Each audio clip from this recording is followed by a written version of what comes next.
बिस्मिल्लाहिर्रहमानिर्रहीम। शुरू करता हूँ रब्बे जलील के बाबरकत नाम से जो बड़ा मेहरबान निहायत रहम करने वाला है। बेटा आज हमने फर्स्ट ईयर के अंदर चैप्टर नंबर 3 के 5 ईयर पेपर को डिस्कस करना है और यहाँ पर सबसे पहला एमसीक्यू चैप्टर नंबर 3 के हवाले से वो है कोएंजाइम से रिलेटेड। आपने पढ़ा हुआ है कि जो कोई भी एंजाइम होता है उसके कुछ नॉन प्रोटीन पार्ट भी होते हैं और किसी एंजाइम के जो नॉन प्रोटीन पार्ट हैं जो उसकी एक्टिविटी के लिए एसेंशियल है उसे हम कोफैक्टर का नाम देते हैं। और कोफैक्टर की कुछ टाइप्स भी हैं जिनके अंदर आप कोएंजाइम को स्टडी करते हो, जिसके अंदर आप प्रोस्थेटिक ग्रुप को स्टडी करते हो, जिसके अंदर आप एक्टिवेटर को स्टडी करते हो। तो इन्होंने कोएंजाइम का पूछा, it is closely related to the. तो आपने पढ़ा हुआ है कि coenzyme act as the precursor for synthesization of vitamins. तो विटामिन बनाने के काम आ रहे coenzyme. Enzymes involve in the respiration are found in the. तो लोकेशन ऑफ एंजाइम से एमसीक्यू आया कि एंजाइम्स जो है वो लोकेट कहाँ पे करते हैं। वो तमाम एंजाइम्स जो रेस्पिरेशन के अंदर इन्वॉल्व हैं they are present in the mitochondria, जबकि ग्लाइकोलिसिस के एंजाइम्स किधर होते हैं, साइटोप्लाज्म के अंदर। प्रोटीन सिंथेसिस के एंजाइम्स किधर है, they are associated with the ribosomes.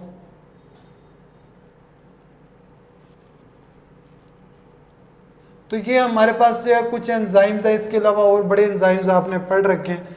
तो उन तमाम एंजाइम्स की लोकेशन आपने याद रखनी है। नेक्स्ट हमारे पास है activated enzyme consisting of the polypeptide chain and cofactor is known as the holo enzyme. इसे आप एंजाइम का फंक्शनल यूनिट भी कहते हैं। तो एपो एंजाइम और हॉलो एंजाइम का डिफरेंस जो है वो इंपॉर्टेंट है, याद रखिएगा। एपो एंजाइम और हॉलो एंजाइम का डिफरेंस। इसके बाद हमारे पास है biologically active proteins are enzymes. If non protein part is loosely attached to protein part is known as the. अगर नॉन प्रोटीन पार्ट जो है वो लूजली अटैच हुआ हो तो हम उसे क्या नाम देते हैं, हम उसे नाम देते हैं इट इज़ द कोएंजाइम। ठीक है, तो अगर हम कहते हैं ये स्ट्रांगली बॉन्डेड हो हम उसे प्रोस्थेटिक ग्रुप का नाम देते हैं। 3 dimensional globular protein is enzymes. ये 3 डायमेंशनल होती हैं। एंजाइम्स जितने भी हैं वो ग्लोबुलर प्रोटीन है, यानी ग्लोबुलर शेप के हैं। और एंजाइम्स का जो स्ट्रक्चर होता है उसे हम कहते हैं ये टर्शरी स्ट्रक्चरल ऑर्गेनाइजेशन रखते हैं। इसके बाद नेक्स्ट एमसीक्यू है the vitamins are essential raw material for the synthesis of coenzymes. If the non protein part of cofactor is covalently bonded to enzyme it is called as the prosthetic group. तो prosthetic group को हम कहते हैं कि ये non protein part है लेकिन क्या होता है, कोवेलेंटली बॉन्डेड होता है विद द एंजाइम।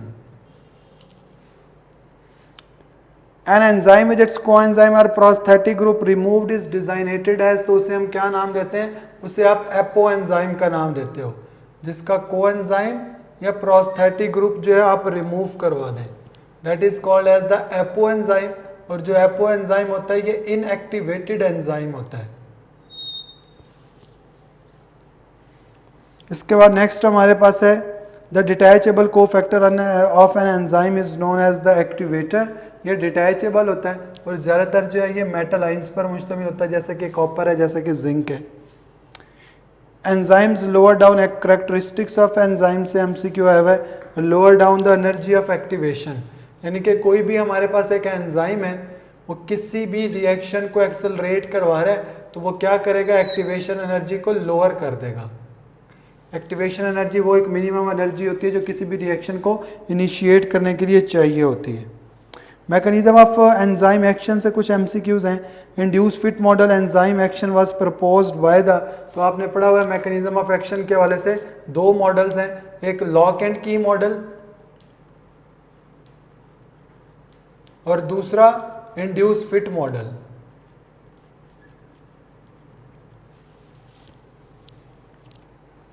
जो लॉक एंड की मॉडल है ये एमिल फिशर ने प्रेजेंट किया था। जो इंड्यूस फिट मॉडल है इसे कॉशलैंड ने प्रेजेंट किया था और ये जो इंड्यूस फिट मॉडल है ये एक्सेप्टेबल मॉडल है।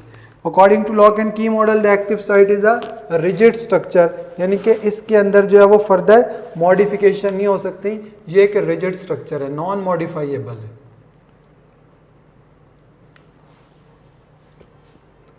Lock and key model was proposed by the Emil Fischer ने प्रेजेंट किया था। यहाँ पे आंसर गलत लगा हुआ, आपने इसको करेक्ट कर लेना A+ सीरीज में।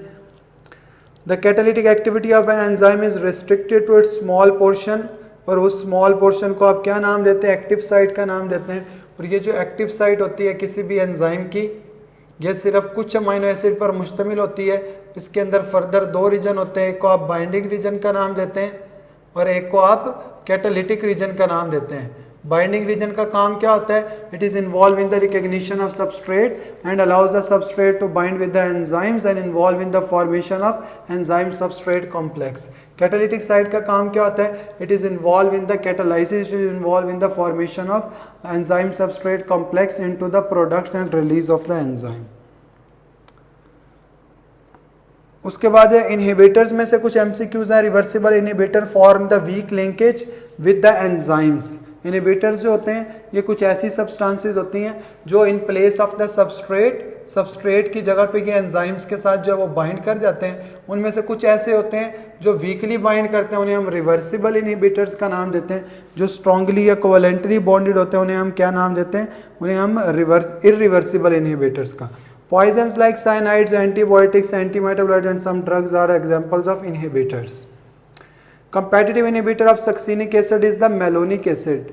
ये उसका क्या है? competitive inhibitor है, यानी कि हम कह सकते हैं कि structurally resemble कर रहा होता है। Poisons like cyanide, antibiotic and some drugs are example of inhibitors. An activated enzyme consisted of polypeptide chain and cofactor is known as the hollow enzyme. Activated enzyme को भी हमने बताया कि हम उसे hollow enzyme का नाम देते हैं। नेक्स्ट है covalently bonded non protein part is called as prosthetic group. और फिर ये एमसीक्यू आए हुए हैं, बार बार वही सेम रिपीट हुए हुए हैं। एक नया MCQ Emil Fischer proposed lock and key model का प्रेजेंट किया था 1890 के अंदर। इस चैप्टर के क्योंकि एमसीक्यूज बड़े कम थे इस वजह से मैं आपको 2 जो है वो बुक से एमसीक्यूज इसके सॉल्व करवा रहा हूँ। एक मेरे पास हनी के नोट्स हैं, दूसरा A+ सीरीज थी। हनी के नोट्स के अंदर भी कुछ एमसीक्यूज दिए हुए हैं, कुछ काफ़ी सारे रिपीट भी होंगे। Non protein part of an enzyme is called as the cofactor. तो नॉन प्रोटीन पार्ट जो किसी भी एंजाइम्स की एक्टिविटी के लिए एसेंशियल है उसे आप कोफैक्टर का नाम देते हैं। उसके बाद some enzyme use metal ions as a cofactor, like उस मेटलाइंस में मैग्नीशियम है, आयरन है, कॉपर है। आंसर है इसका all of this. Enzymes involve in the synthesis of proteins are integral part of, मैंने अभी बताया कि वो जो प्रोटीन की सिंथेसिस में इन्वॉल्व हैं they are the integral part of ribosomes. लेकिन काफ़ी सारे डिफरेंट एमसीक्यूज भी आ रहे हैं जिसका एक्सपोजर हो रहा है आपको। Catalytic activity of an enzyme is restricted to small portion known as the active site. It is composed of the few amino acid. Active site के अलावा जो भी साइट होती है उसे आप एलोस्टेरिक साइट का नाम देते हैं। और एलोस्टेरिक साइट जो होती है ये काफ़ी सारे अमीनो एसिड पर मुश्तमिल होती है। और ये एलोस्टेरिक साइट जो होती है वो एंजाइम्स के फंक्शन के लिए थोड़ी सी नेसेसरी इस वजह से होती है क्योंकि ये उसके ग्लोबुलर स्ट्रक्चर को मेंटेन करवाने के अंदर बड़ा रोल प्ले कर रही होती है। उसके बाद है coenzyme is closely related to vitamins. Enzymes involve in the respiration mitochondria. उसके बाद if the non protein part is loosely attached coenzyme. Metal ions are related to the, तो मेटलाइंस का उन्होंने पूछा हुआ एक्टिवेटर का ऑप्शन नहीं है तो फिर हम कोफैक्टर लगाएंगे। Enzymes lower down the energy of activation. And enzymes react only with its specific. Her enzyme जो होता है वो एक स्पेसिफिक सब्सटेंस के साथ रिएक्ट करता है और उस स्पेसिफिक सब्सटेंस को आप क्या नाम देते हो? उसे हम सबस्ट्रेट का नाम देते हैं। और इसी सबस्ट्रेट को एंजाइम जो है वो किसके अंदर कन्वर्ट करवाता है? प्रोडक्ट के अंदर, और बाद में एंजाइम जो होता है वो रिलीज हो जाता है। ये कुछ यहाँ पर एमसीक्यूज दिए हुए हैं, कुछ हमारे पास नेक्स्ट पेज के ऊपर है। An enzyme is a three dimensional globular proteins. Enzymes lower down the energy of activation. Activation energy of the reaction is lower down by the enzymes. Induce fit model किसने propose किया? Key lock and key model किसने propose किया? कब propose किया? ये MCQ बार बार आए हुए हैं। उसके बाद कुछ इनहिबिटर्स में से भी MCQ which of the following is a competitive inhibitor, उसमें मेलोनिक एसिड है। Reversible inhibitor form the weak linkage with the enzymes. Irreversible inhibitor form which bond with the active site, तो आंसर है covalent bond. तो ये बेटा कुछ हमारे पास जो है वो MCQ से चैप्टर नंबर 3 में से। चैप्टर नंबर 3 के हम कुछ शॉर्ट क्वेश्चंस भी देखते हैं, क्योंकि ये वो चैप्टर है जिसमें से सिर्फ और सिर्फ शॉर्ट क्वेश्चंस आने हैं। तो मैं आपको शॉर्ट क्वेश्चंस बताता हूँ। एक शॉर्ट क्वेश्चन दिया हुआ है, आप प्रोस्थेटिक ग्रुप और कोएंजाइम में डिफरेंस लिख दें। इंपॉर्टेंट शॉर्ट है, प्रोस्थेटिक ग्रुप और कोएंजाइम का डिफरेंस, और ये आपको लिखवाया हुआ है ऑनलाइन क्लासेस में। इसी तरह से एपो एंजाइम और हॉलो एंजाइम का डिफरेंस लिख दें। एपो एंजाइम का और हॉलो एंजाइम का, तो ये भी आपको डिफरेंस लिखवाया हुआ है। फिर पूछा हुआ है what is the cofactor give its role. तो कोफैक्टर को हम कहते हैं ये act as a bridge between the enzyme and the substrate. Cofactor जो होता है it is necessary for the proper functioning of the enzymes and it provides the chemical energy. ये एनर्जी भी प्रोवाइड कर रहा होता है। इसी तरह से MCQ उसके बाद शॉर्ट क्वेश्चन आया हुआ है कि आप कोफैक्टर के अंदर और एक्टिवेटर में डिफरेंस लिख दें। नेक्स्ट हमारे पास होता है शॉर्ट क्वेश्चन जो आया हुआ है वो है कि कैरेक्टरिस्टिक्स ऑफ एंजाइम्स लिख दें। मैकेनिज्म ऑफ एक्शन क्या होता है किसी भी एंजाइम का, lock and key model, induce fit model क्या है, कंपेटिटिव, नॉन कंपेटिटिव, रिवर्सिबल और इरिवर्सिबल इनहिबिटर्स क्या हैं। तो ये बेटा आपका चैप्टर नंबर 3 था। इस चैप्टर नंबर 3 में से जितने भी इंपॉर्टेंट शॉर्ट थे वो मैंने आपको बताया, ज़्यादातर यहाँ से डिफरेंस की फॉर्म में शॉर्ट आ रहे हैं, तो आपने इसको उसी पैटर्न के हवाले से प्रिपेयर करना है। इस चैप्टर के अंदर जो भी बात बेटा आपको समझ ना आई हो वो आप व्हाट्सएप ग्रुप डिस्कशन के अंदर पूछ सकते हैं। इम्पॉर्टेंट ये चैप्टर है शॉर्ट क्वेश्चन के हवाले से, MCQ के हवाले से। जो भी बात आपको समझ ना आई हो बेटा आप पूछ सकते हैं। अपना ख़ास ख्याल रखें। अल्लाह हाफ़िज़।